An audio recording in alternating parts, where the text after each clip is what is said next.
The conference hall stretched across 3 kilometers of polished crystal that hummed with translated voices from 47 different species, each representing worlds that had joined the Galactic Council over the past 12,000 years. Ambassador Chen Wei stood at the center platform, her dark suit looking plain against the elaborate robes and bioluminescent forms. Surrounding her on all sides, she was the first human to address the full council assembly. And every eye-weather compound, thermal, or beyond visible spectrum, focused on her small frame. Earth requests admission to the Galactic Council as a sovereign member state, Chen Wei said, her voice steady as the translation matrix carried her words across the chamber in hundreds of languages simultaneously. The response was not immediate applause or welcome. Instead, a heavy silence fell across the vast space, broken only by the soft clicking of data tablets and the whispered consultations among the elder species, who had seen this ritual play out countless times before. Chancellor Mordrin of the Elder Worlds leaned forward from his elevated seat, his crystalline features catching the light in patterns that conveyed something between amusement and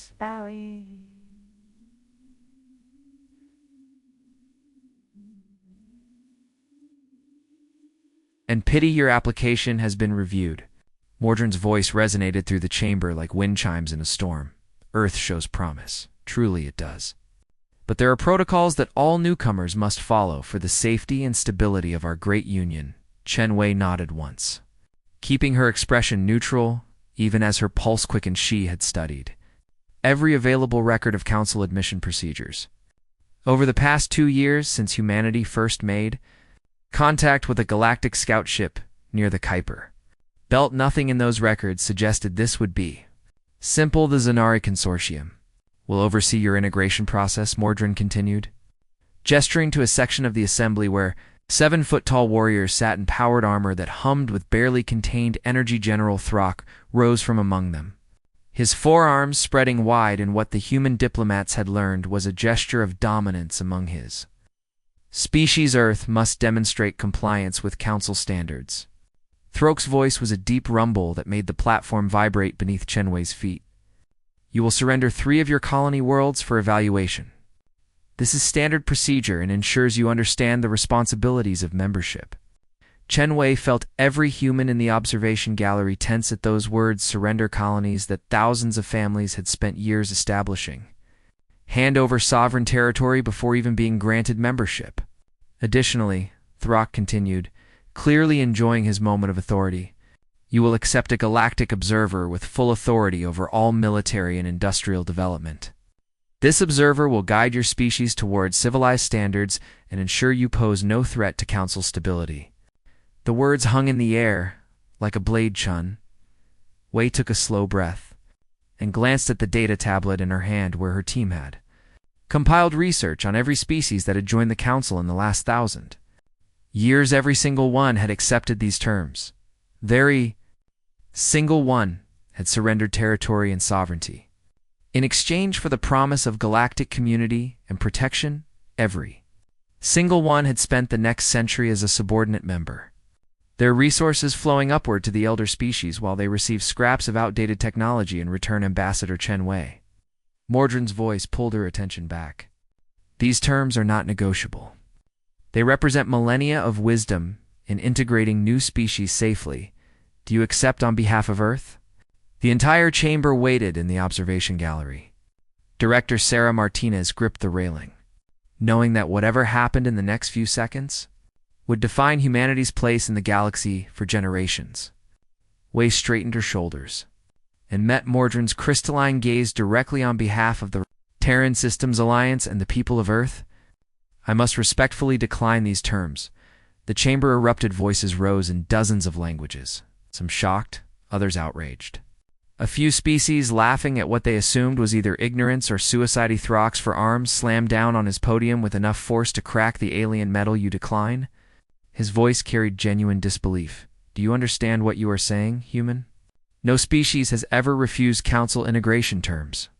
Then we will be the first, Chen Wei replied, her voice cutting through the chaos with unexpected steel. Earth did not cross the stars to trade one master for another. We seek partnership, not subjugation. And we will not surrender our sovereignty as the price of admission. Mordrin raised one crystalline hand, and the chamber fell silent once more, though the tension crackled like electricity through the air. Ambassador, you are either very brave or very foolish, the Chancellor said slowly. Perhaps your species does not understand the reality of your situation. You are alone, isolated. With barely a dozen colony worlds and technology that we surpass 10,000? Years ago, we understand our situation perfectly, Chenwei said. And now she allowed a slight smile to cross her face. What I wonder is whether the Council understands ours. Enlighten us, Throck growled, his armor's weapons systems humming to active status. Chenwei tapped her tablet, and a holographic display bloomed above the central platform, showing Earth in all its blue and green glory. My world has spent its entire history at war, she began, her voice taking on the cadence of a teacher addressing students. War with itself, war with nature, war with disease and disaster, and every force that tried to extinguish our species. We have faced extinction 100 times, and every time we adapted. We survived. We grew stronger. The images shifted, showing human history in rapid sequence. Ancient warriors, medieval sieges, industrial warfare, nuclear fire, colony ships launching toward distant stars. You offer us protection from threats we might face, Chenwei continued. But understand that humanity has never needed protection. We have only ever needed opportunity. You ask us to surrender our freedom for your guidance. But we have learned through blood and sacrifice that freedom surrendered is freedom lost forever. Pretty words, Throck spat. But words do not change reality. You are one species against an alliance of 47. If you refuse our terms, you will face sanctions, isolation, and if necessary, correction. Then we will face those things, Chenwei said simply. Just as we have faced every other challenge in our history, and we will overcome them. Just as we always have. Mordrin studied the human ambassador for a long moment, his alien features unreadable. Finally, he spoke. The Council will give Earth 30 standard cycles to reconsider this decision. Use that time wisely, Ambassador, because when it expires, you will find that the galaxy is far less welcoming to those who stand alone. Chenwei bowed slightly. A gesture of respect, if not submission. Humanity has stood alone since we first looked up at the stars, she said. 30 cycles will not change what 10,000 years could not. She turned and walked from the platform, her footsteps echoing in the vast chamber as 47 species watched a world of primitives reject the greatest offer they would ever receive in the observation gallery. Martinez met Chenwei as she exited the main floor. That went about as well as expected, Martinez muttered, though pride flickered in her eyes. They think we're fools. Chenwei replied quietly as they walked through corridors of alien architecture toward the human delegation's ship. Are we? Martinez asked. Chenwei paused at a viewport showing the vast station where the council met. A structure that had stood for 8,000 years as the center of galactic civilization. We're human, she said finally. Which means we're probably a little bit foolish and a little bit brilliant. And history will decide which one mattered more behind them in the council chamber. The real discussion was, beginning species representatives argued over what to do about the upstart humans while the Zenari delegation planned their response with military precision. None of them truly believed that Earth would maintain its defiance of all no species ever had before.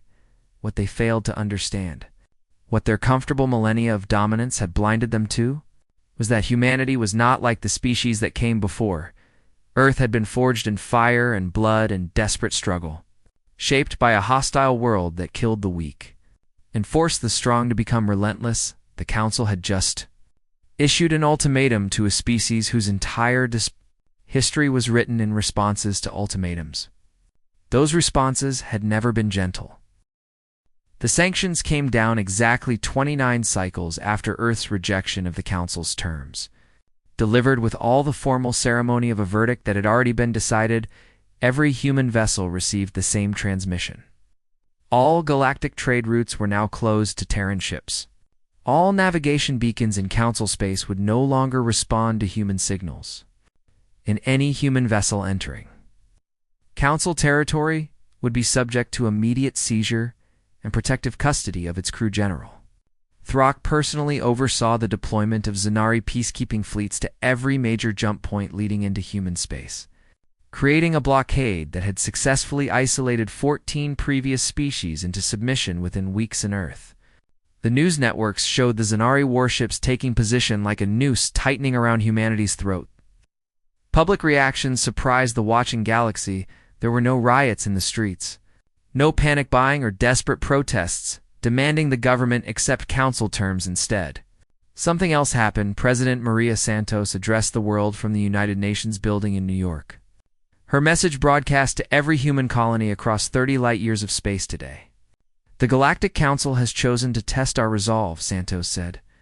Standing before the flags of Earth's nations, they believe that isolation will break our spirit and force us to surrender our freedom. They have studied their history and seen that sanctions have always worked. Before she paused, letting a slight smile cross her weathered face, but they have not studied our history. The speech lasted only 10 minutes, but its effect rippled through human space. Like a stone thrown into still water, Santos reminded humanity of every time they had been told something was impossible, that humans could not fly, could not split the atom, could not reach the moon, could not survive the climate disasters of the late 21st century, could not build ships capable of faster-than-light travel. We have heard the word impossible before, Santos concluded. And every time we responded the same way, watch us within days. The human response to council sanctions began to unfold. The colony worlds did not cry out for rescue or beg Earth to negotiate instead.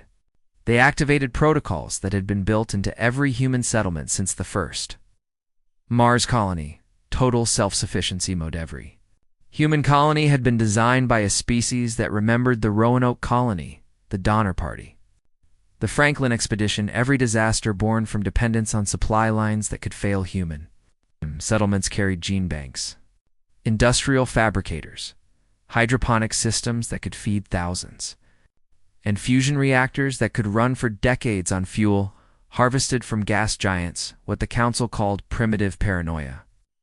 Humans called learning from history, the trade embargo that should have strangled human commerce. Instead, revealed something the council had not anticipated. Human merchants had been trading with independent worlds and frontier settlements that the council barely acknowledged, building relationships based on mutual benefit rather than enforced hierarchy. When council trade routes closed, these alternative networks expanded. A human freighter captain named Jackson Torres became something of a legend when his ship, the Relentless, successfully navigated through the Karos radiation zone, a region of space considered impassable by council standards. Due to its intense magnetic storms and unpredictable particle bursts, Torres lost 30% of his hull shielding and spent 2 weeks making repairs with spare parts and what his engineer called aggressive improvisation, but he delivered his cargo of medical supplies to the independent colony of New Harmony right on schedule. Asked by a reporter how he survived a journey that killed 2 council exploration ships in the past century, Torres shrugged. We plotted a course, calculated acceptable risk, and committed to it, he said. Sometimes survival is about accepting that the safe path and the necessary path are not the same thing. His words became a rallying cry within weeks. Dozens of human vessels were using routes the council deemed too dangerous, cutting through radiation zones, navigating asteroid fields at speeds that made alien traffic controllers physically ill with anxiety, and emerging on the other side with damage that human crews simply repaired and moved. And Admiral Jessica Okonkwo, commander of Earth's defense fleet, watched the council's blockade with professional interest from her flagship. The indomitable, they are trying to cage us, her first officer observed. Studying the deployment patterns of Zanari ships, they are trying to apply a doctrine that worked on species who wanted to join their club, Okonkwo corrected. But we are not seeking membership anymore. We are simply existing. And they have no protocol for a species that refuses to play their game. She was right. The Zanari blockade was designed to intercept ships attempting to break through to council space. But human vessels were not trying to break through. They were finding ways around, ways that required courage, skill, and a tolerance for risk that left council observers baffled. The economic impact, The council expected never materialized human markets, cut off from galactic trade, began to reorganize with a speed that shocked. Xeno-economists studying the situation industries that had been preparing to integrate with council supply chains instead pivoted to serve human needs. The brief economic disruption that followed was weathered with the same grim determination that had carried humanity through previous market collapses, wars, and disasters on the council station. Analysts presented reports that made no sense according to traditional models. They should be suffering massive shortages. One Vexian economist insisted, his tentacles writhing in agitation. Our projections showed complete economic collapse within 15 cycles. Your projections assumed they would behave rationally, replied Ambassador Krell of the Ashanti Union, one of the few council species who had studied human culture with genuine interest. Humans do not optimize for comfort, they optimize for survival. There's a difference by the 20th cycle of sanctions. General Throck was becoming frustrated. His fleets reported the same thing over and over. Human ships approaching the blockade, being warned away, and then simply changing course to routes that no sane captain would attempt when Zanari. Vessels pursued into these dangerous regions. They suffered equipment failures, navigation errors, and casualties from environmental hazards that the humans seem to navigate through sheer determination and acceptable losses. They are like insects, Throck complained to his staff. You swat at them, and they simply find another route. They have no sense of when to quit, perhaps, his chief strategist suggested carefully. We are approaching this incorrectly, sir. The blockade assumes they will attempt to reach council space, but they are not attempting this. They are simply continuing to exist and expand despite our sanctions. Throke's four fists clenched in frustration. The strategist was right. And that reality gnawed at the general's pride. The sanctions were failing not because humans had broken through them, but because humans had simply adapted around them, as if the council's disapproval was nothing more than another problem to solve. The final humiliation came when a human survey ship, the Magellan, discovered a new navigable route through what the council had classified as an impassable sector of compressed dark matter. The Magellan's captain, an elderly woman named Dr. Elizabeth Park, published her findings openly, sharing the route data with anyone who wanted it, human or alien. 3 independent worlds immediately began using the new route, cutting their journey times in half and bypassing council checkpoints entirely. When the council demanded Park's arrest for violating territorial survey laws, Earth's response was brief and pointed. She was in unclaimed space, conducting scientific research. If the council wishes to claim jurisdiction over every unexplored region of the galaxy, please submit those claims in writing so we can review them at our convenience. The carefully worded insult was not lost on the council members. By cycle 25, cracks were appearing in the council's united front. Several smaller species began quietly questioning whether the sanctions were achieving their intended purpose. The Vex Collective, longtime trading partners with the Terran colonies before council contact, openly defied the embargo and resumed commerce with human worlds when the council threatened sanctions against the Vex. The insectoid species responded with a question that echoed through the chambers. If the humans can survive your sanctions? It was a question that had not been asked in council halls for over 3,000 years. The idea that a species might choose independence over council protection had seemed absurd for so long that entire generations of council leaders had forgotten it was even possible now. Watching the humans not just survive but adapt and continue expanding despite every pressure applied against them, that absurdity was becoming a very real possibility on Earth. President Santos met with her cabinet to review the situation. The council expected us to beg for mercy by now, Defense Secretary James Wright observed. Instead, we have opened for new colony sites, and our economy is actually growing. They made a fundamental error, Chenwei said. Having returned from her ambassadorial posting to advise the president directly, they assumed that council membership was valuable enough that any species would surrender anything to achieve it.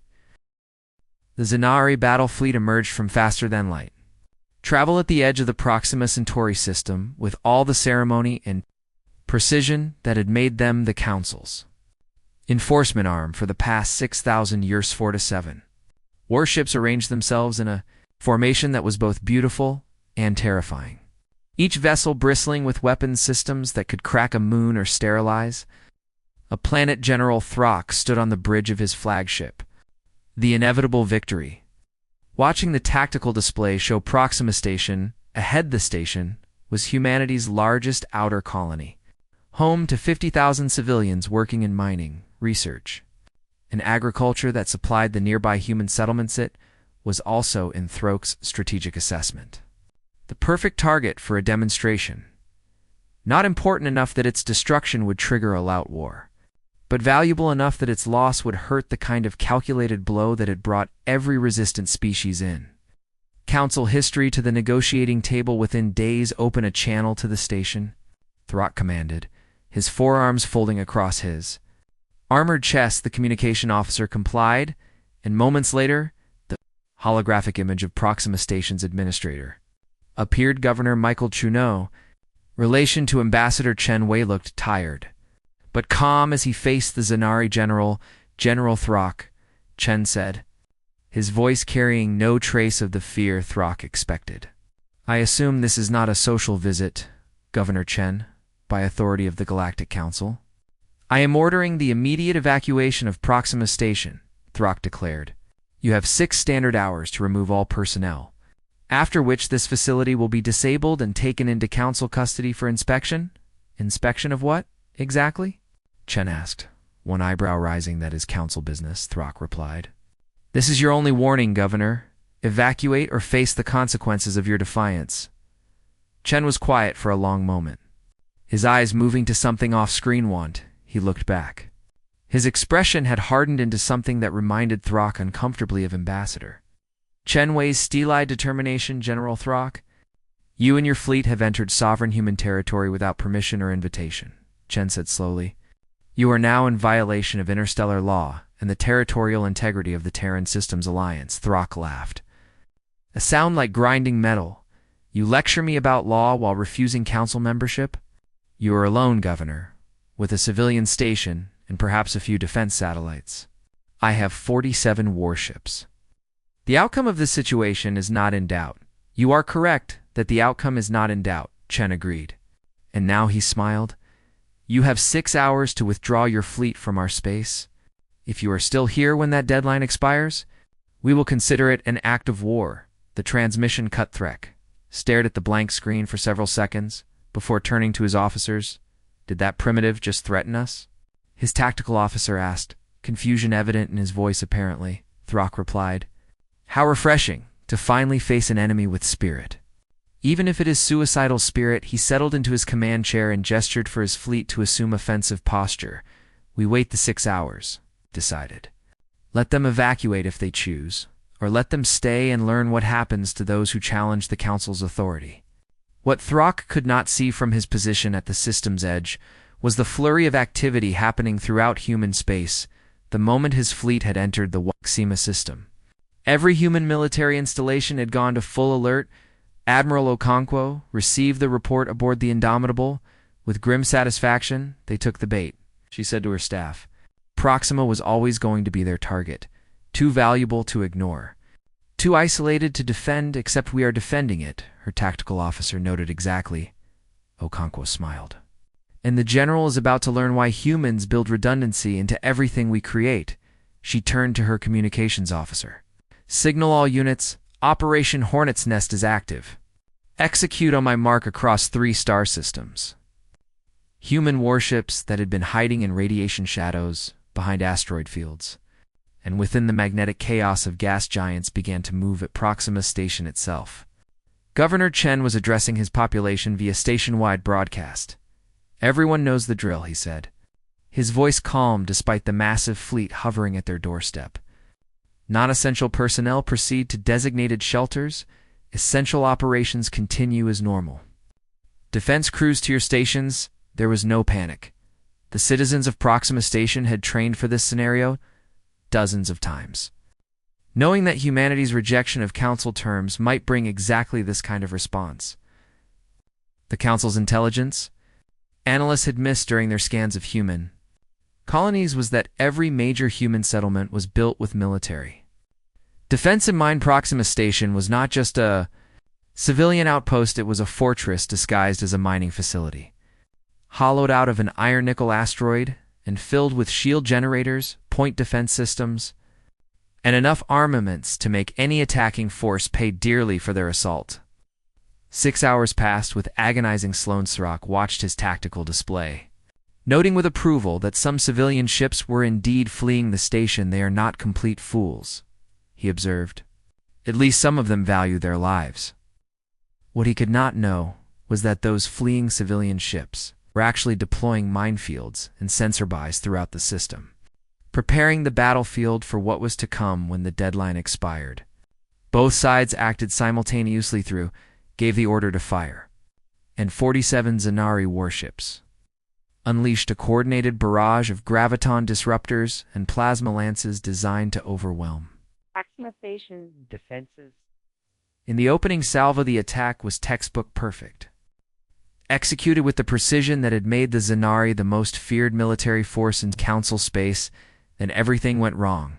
The graviton disruptors, which should have torn through the station's shields like paper, instead dissipated against a defensive barrier that flared blue-white with absorbed energy. Proxima Station's shields, built using principles humans had developed for protecting spacecraft, during faster-than-light jumps through unstable wormholes, redistributed the kinetic energy across the entire asteroids, massed the plasma lances, scored direct hits, melting sections of the station's outer hull.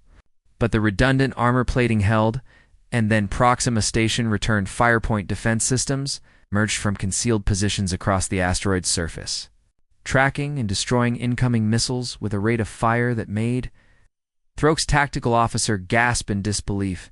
They have military-grade defenses. The officer reported, "This is not a civilian station, sir." Obviously, Throck growled, "All ships, concentrated fire on Sector 7. We will crack them open." But before his fleet could regroup, proximity alarms shrieked across every Zanari vessel. Human warships, 23 of them, emerged from their hiding positions throughout the system. They did not approach with the stately precision of Council naval doctrine. Instead, they came in fast and chaotic, each ship following unpredictable flight paths that made targeting solutions nearly impossible to calculate. The lead human vessel, a destroyer named the Defiant, launched what Zanari sensors initially classified as escape pods. By the time Throke's weapons officers realized these were autonomous combat drones, each carrying a fusion warhead and guided by artificial intelligence that calculated optimal impact points. It's faster than any organic mind could process. It was too late to stop them. All 3 Zanari cruisers disappeared in nuclear fire. The Zanari fleet scattered, their beautiful formation breaking apart as captains independently maneuvered to avoid the swarm of drones now flooding the battlefield. Reform the line, Throck bellowed, but his orders were drowned out by damage reports from across the fleet. The humans were fighting in a way the Zanari had never encountered, where Council warfare was measured and procedural, focused on disabling enemy vessels for capture and minimizing casualties on both sides. Human combat doctrine was pure aggression, relativistic. Kill missiles, simple chunks of tungsten, accelerated to near-light speeds, slammed into Zanari shields with kinetic energy that no defensive system was designed to handle. Human ships dove into point-blank range, where their lighter weapons could find gaps in Zanari armor, trading hits with a willingness to accept damage that horrified Council observers watching from distant sensor posts. Sand than the human boarding parties began their assault. Rick watched in disbelief as human soldiers empowered armor used breaching charges to literally blow holes in his ship's hulls, then enter the vacuum of space to fight hand-to-hand with Zanari crew members. They are insane. His first officer reported, "They are boarding the Righteous Fury while it is still under power and maneuvering." The Battle of Proxima became a chaotic melee that violated every principle of civilized warfare. Zanari ships attempted to establish firing solutions but found themselves unable to target human vessels that jinked and rolled with maneuvers that subjected their crews to G-forces that should have rendered them unconscious. Human pilots pushed their bodies to the limit and beyond, accepting injury and sometimes death to gain tactical advantage. A young Zanari captain named Krell found himself facing a human corvette at close range. He tried to follow protocol, hailing the human vessel to offer terms of surrender. The emergency session of the Galactic Council convened 36 hours after the Battle of Proxima, and the vast crystal chamber that usually echoed with measured debate now crackled with barely contained Caus 37 species representatives shouted over each other, their voices rising in pitches and frequencies that the translation matrix struggled to sort into coherent statements. At the center of it all, holographic displays showed the same footage on repeat: Zanari warships burning, human vessels executing impossible maneuvers, nuclear detonations lighting up space, and armored humans storming through breached holes with weapons that looked primitive but proved devastatingly effective. Chancellor Mordrin called for order repeatedly, his crystalline form pulsing with agitated light patterns, but it took nearly an hour before the assembly calmed enough for productive discussion. This is unprecedented. Ambassador Vex of the Collective hissed, his compound eyes reflecting the battle footage. A newly contacted species has destroyed a Council enforcement fleet. Not just destroyed, corrected Ambassador Krell of the Ashanti Union. Defeated with minimal losses on their side. The humans lost 3 ships to our 16, and they successfully defended their strategic position. General Throck stood at the military briefing platform, his forearms hanging in, postures of shame that his species had not displayed. In council chambers for millennia, the human forces demonstrated capabilities that our intelligence assessments did not predict, he reported, his voice stripped of its usual arrogance. Their defensive technology exceeds our projections. Their tactical doctrine is unlike anything in our database, and their willingness to accept casualties in pursuit of objectives violates all rational military theory. Willingness to die is not a military advantage, sneered Senator Drax of the Plutonian hegemony. It is primitive savagery. Savagery that destroyed our fleet, Ambassador Krell noted dryly. Perhaps we should spend less time insulting them, and more time understanding how they achieved this victory. The debate raged for hours, with various factions proposing different responses. The militant species, led by the Zanari, demanded immediate escalation, gather a grand fleet of 200 ships, and crush human resistance before other species got similar ideas about independence. The commercial species, who had been quietly trading with human colonies despite the embargo, argued for a diplomatic resolution and recognition that the sanctions had clearly failed. The elder species, including Chancellor Mordrin's people, sat in troubled silence, their ancient confidence shaken by the realization that their military supremacy was not absolute. Finally, as the session stretched into its 8th hour, Mordrin activated the central platform override and spoke with authority that cut through the noise enough. His voice resonated through the chamber. We are council members, not a mob. We will address this situation with wisdom, not panic. The chamber fell silent. The question before us is simple, Mordrin continued. What do we do about Earth? Destroy them, Throck said immediately. They have proven themselves a threat to Council stability. They must be eliminated before their defiance spreads to other species. And if we fail again? Krell asked General Throck. Your report indicates the humans have defenses we do not fully understand and tactics we cannot easily counter. What if a larger fleet meets the same fate? Impossible, Throck insisted. But his voice lacked conviction. Mordrin studied the general for a long moment. Request to address the council. A new voice interrupted. Ambassador Chen Wei stood at the entrance to the chamber. Flanked by 2 human security officers, the assembly erupted again. Some species outraged that a non-member had interrupted their session. Others curious about what the human ambassador might. Mordrin considered for several seconds, then nodded. The council recognizes Ambassador Chen Wei of Earth, he announced. You have 5 minutes to speak. Use them well. Chen Wei walked to the central platform with the same calm composure she had shown during her initial address. Seemingly unconcerned that she stood before dozens of species that had just watched her people destroy their enforcement fleet, honored members of the Galactic Council, she began, I come before you not to apologize, not to beg forgiveness, but to offer understanding. She gestured, and a new holographic display appeared, replacing the battle footage with images from human history and ancient warriors clashing. With bronze swords, medieval armies zeeking stone, fortress industrialage soldiers in trenches facing machine gun, fire, nuclear mushroom clouds rising over cities. This is humanity, Chenwei said, her voice carrying clearly through the silent chamber. 10,000 years of continuous warfare. Conflict was not an occasional disruption in our history. It was the constant background of our existence. The images shifted to show human innovations born from military necessity. Flight. Computers, satellites, medical advances, fusion power. Every major technological leap my species achieved came from trying to survive the next war, the next disaster, the next threat to our existence, she continued. We learned to split the atom because we were at war. We reached space because competing nations feared being left behind. We developed artificial intelligence to manage weapon systems too complex for human minds alone. She paused, letting the implications sink in. When you look at Earth, you see a primitive world that only recently achieved faster-than-light travel, Chenwei said.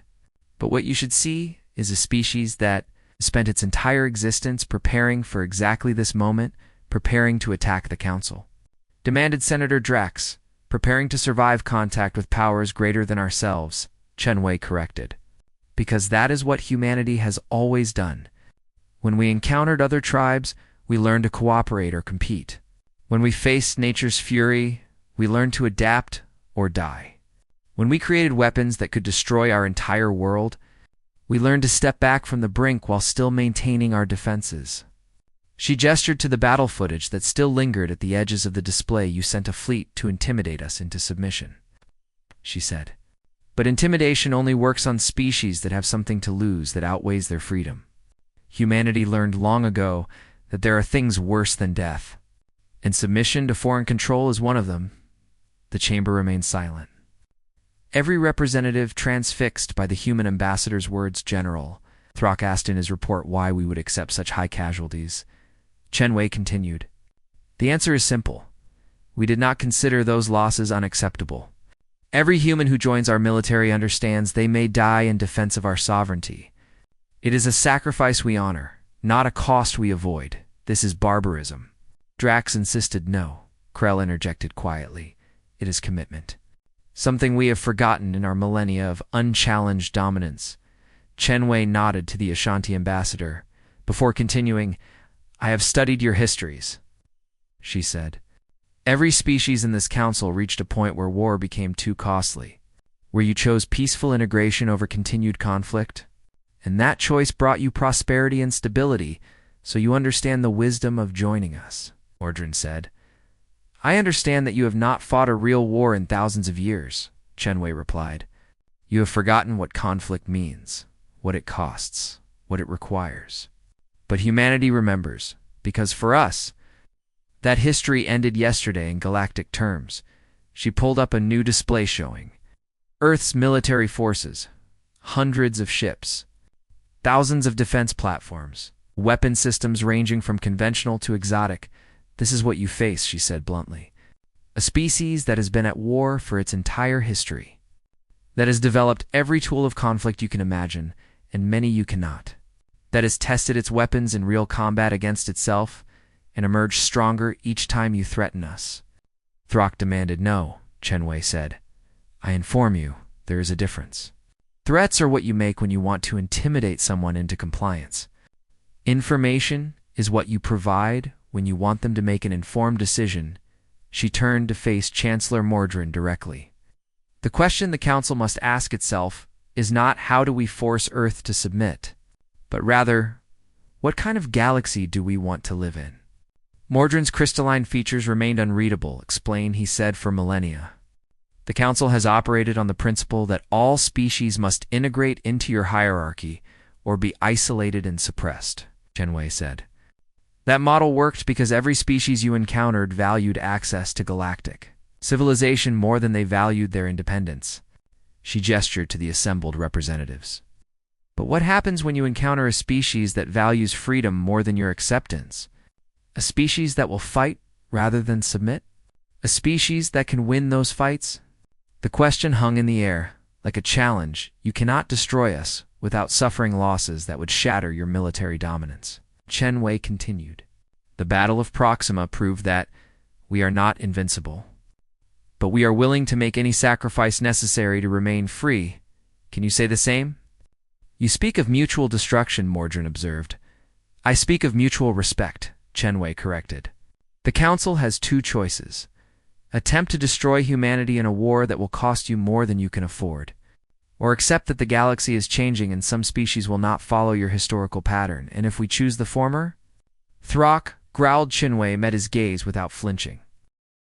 3 months after the Council vote, the galaxy was still adjusting to the new reality that Earth's recognition had created. The immediate aftermath had been surprisingly peaceful, almost anticlimactic after the drama of the Battle of Proxima and the emergency. Council session human ships resumed their operations without interference, trading with independent worlds and establishing new colonies with the same relentless efficiency that had characterized their expansion before. Council contact, but beneath the surface calm, profound changes were rippling through galactic civilization in the mining world of Kelthora 7. Administrator Thex attended a secret meeting with representatives from 4 other council member species. All of them were worlds that had joined the council under the same compliance. Terms that Earth had rejected. The humans refused to surrender their sovereignty, Thex said, his voice barely above a whisper, despite the secured chamber. And the council accepted it after they destroyed a Xanari fleet. One of the other administrators pointed out. True, Thex agreed. But that is not the point. The point is that resistance is possible. We always assumed we had no choice except to accept council terms. What are you suggesting? Asked Administrator Preen of the Mantis Collective, her mandibles clicking nervously. I am suggesting that we request renegotiation of our membership terms, Thex said. The humans have proven that the council will accept changes to the traditional structure if pushed. The meeting lasted for hours, and by its end, the 5 administrators had drafted a formal petition to the council demanding review of the compliance requirements imposed on their worlds during their integration. They were not alone across council space. Species that had chafed under restrictions they believed were unfair began asking the question that Earth had forced into the open. Why should council membership require surrendering sovereignty? The council found itself facing something it had not experienced in millennia. Internal dissent from established members. Chancellor Mordrin called an emergency session to address the growing unrest. This is precisely what I feared, he said to his inner circle before the session began. Earth's defiance has inspired others to question the system that has maintained galactic stability for thousands of years. Perhaps the system needed questioning, Ambassador Krell suggested. We have operated on assumptions that went unchallenged for so long we forgot they were assumptions and not universal truths. Mordrin studied his fellow council elder. You sound like you sympathize with the dissidents, he said. I sympathize with the idea that strength should not automatically translate to dominance. Krell replied. The humans taught us that lesson at Proxima. Perhaps it is time we learned it more broadly, while the council wrestled with internal politics. Earth was receiving unexpected visitors. General Throke's ship requested permission to dock at Earth Station 1. The massive orbital facility that served as humanity's gateway to the solar system. Admiral Okonkwo granted the request, though she kept the entire defense fleet on alert during the Xanari general's visit. Rock arrived with minimal escort. A significant departure from the usual Xanari displays of military strength. President Santos met him in a conference room overlooking Earth, the blue-green planet rotating slowly beneath them. General Throck, Santos, greeted him formally. This is an unexpected honor, President Santos, Throck replied, his forearms performing a gesture that human xenologists had identified as Xanari respect. I come not as a representative of the Council, but as a military commander seeking to understand his defeat. Santos gestured for him to sit. What would you like to know? She asked how you won, Throck said bluntly. Not the tactics. I have studied those endlessly. But the fundamental philosophy that allowed a species with inferior technology to defeat the most powerful military force in Council space. Santos considered the question carefully, Would you like the complex answer or the simple one? She asked both. Throck replied. The simple answer is that we were willing to pay a price you were not, Santos said. We went into that battle knowing we might lose ships, lose people, lose everything. But we were willing to accept those losses to defend our freedom. And the complex answer? Santos stood and walked to the window. Looking down at Earth, the complex answer is that humanity has never known peace, she said quietly. Every generation of humans has faced war, disaster, or existential threat. It is our normal, our baseline when you threatened us. You were not introducing us to something new. You were simply presenting us with the latest challenge in a very long series of challenges. She turned back to Throck. Your species achieved peace 3,000 years ago. You have lived in stability and prosperity so long that the very idea of accepting heavy casualties seems irrational, she continued. But for us, the idea of surrendering our freedom to avoid casualties is equally irrational. Because we know from history that surrender does not guarantee safety. It only guarantees loss of control over our destiny. Throck was silent for a long moment. I came here to propose an alliance, he said. Finally, Santos raised an eyebrow between Earth and the Zanari. She asked between equals, Throck confirmed. The Council is changing, whether it wants to or not. Your defiance has opened cracks in the structure that will only grow wider. The Zanari Consortium has always been the Council's military arm, but we are also pragmatists. We recognize that the old order is ending, and you want to align with the force that broke it. Santos asked, We want to align with the force that represents the future, Throck corrected. Your species approaches warfare in ways we have not seen in millennia. You have technology we do not understand, and you have a determination that cannot be taught or copied.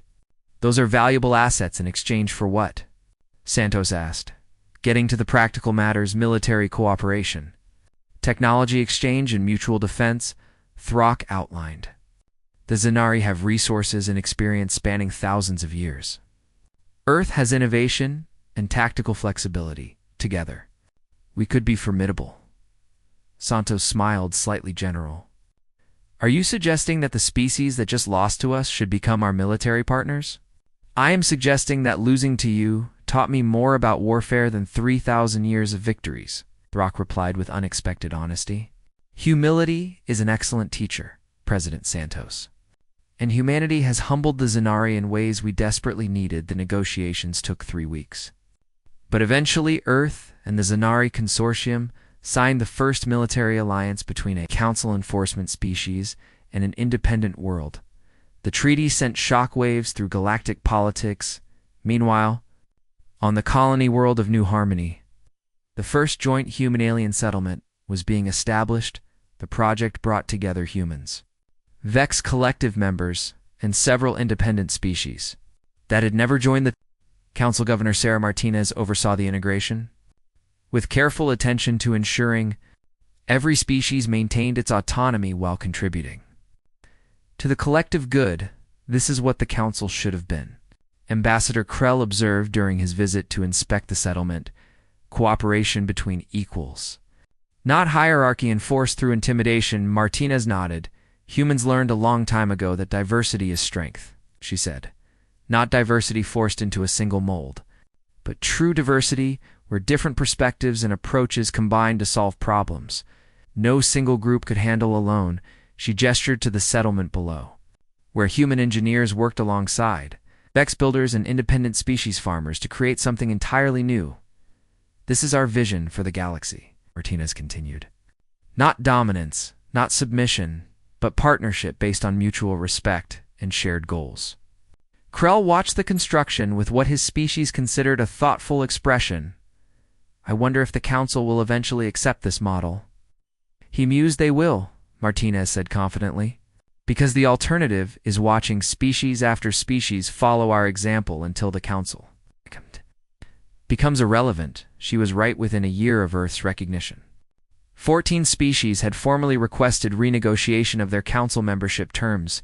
8 of those requests were granted, establishing a precedent that would reshape galactic governance for generations. The Council was fracturing, not into conflict, but into something new. A more distributed system, where species maintained genuine sovereignty. While still cooperating on matters of mutual interest, Earth had not set out to revolutionize galactic civilization. Humanity had simply refused to accept terms it found unacceptable, and then demonstrated the will to defend that refusal. But in doing so, they had exposed the fundamental weakness in the Council's structure. It depended on universal acceptance of hierarchy. And once that acceptance was withdrawn, the entire system had to adapt or collapse. 2 years after the Battle of Proxima, Ambassador Chen Wei stood in the newly constructed Terran embassy on the Council Station. She had been promoted to Secretary General of the Terran Systems Alliance, overseeing humanity's diplomatic and strategic initiatives across known space. A young aide approached with the latest reports. Secretary General, the Mantis Collective has officially withdrawn from the Council and requested a bilateral treaty with Earth, the aide reported. That brings the total to 22 species seeking partnership outside the traditional Council structure. Chen Wei reviewed the data.